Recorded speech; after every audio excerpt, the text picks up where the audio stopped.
Well, hi guys, it's weekly wrap time, and unfortunate for you, I'm by myself again. No Chris, unfortunately he is still a little unwell, so get well soon, mate. We need you back in the office.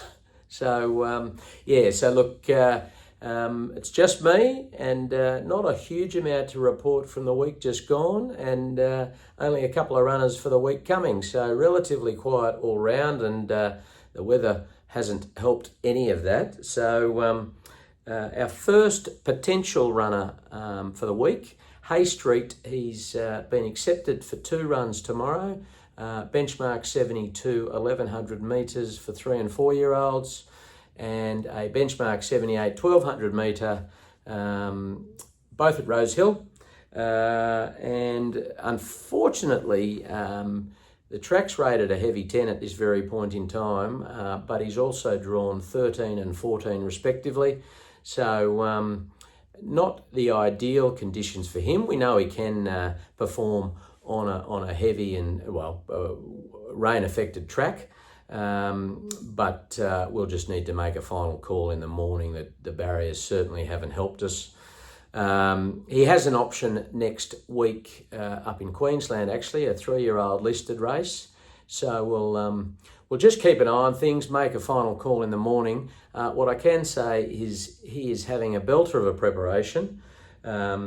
He's had 5 runs this prep for 2 wins, 3 placings.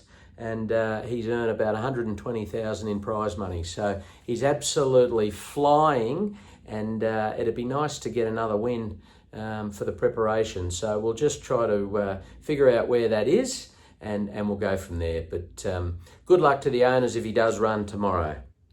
And then on Wednesday, our second runner for the week, we have Savai, our ladies only horse, nominated up at Doobman. He was scratched at the barriers last start. He was a bit fractious in the barriers and scratched behind the gates. Had to go back to the trials last week. Look, he looks in good form. He's been up in Queensland for 2 runs now, and for a first and a second. He's now running at Metro level, which is why we wanted to send him up there. And all going very well. So hopefully he can draw a gate and then hopefully get the job done again. He's had plenty of wins in his short career, so we'd love to keep that going. And I know there's plenty of ladies from Queensland who are loving having him up there. So as I said, quiet enough week. That's it. Hopefully we've got a couple up in Queensland next weekend, and moving forward we've got a bit more happening. But good luck, as I said, to the owners if your horse runs. And as I said, the weather's causing a bit of havoc, so we'll see what happens. Big day of racing up in Queensland tomorrow, the Queensland Derby, Kingsford Smith Cup, so plenty to watch anyway. Red hot tip time. Now, I will say our celebrity tipsters haven't done too well in the past. We had the winnings start with Riley. And well done, Hugo. He kept us afloat last week. I went head to head with him, and he got me done. So he got Birdman in the Doobman Cup, which was an absolute ripper of a run, paying $4. So well done, Hugo. As I said, I had the donut, and I've had no shortage of owners making it very clear afterwards, particularly how harsh I am on our tipsters. That he made me look stupid. So I've invited him back again, and I've decided not to go up against him this week. So Hugo, he has gone for race 8, the Kingsford Smith Cup up at Eagle Farm. He's on horse number 7, Transatlantic. Good odds, Hugo. He's paying $16, so he said have a look at it each way. So race 8, number 7, Transatlantic, paying $16 for the win. And then to mine, and I've got a 5 here.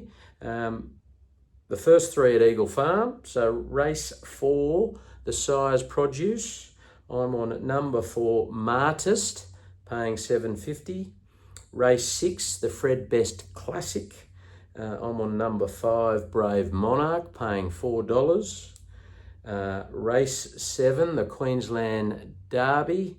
I'm on number 18, Solid Gold, the New Zealand horse, paying $6.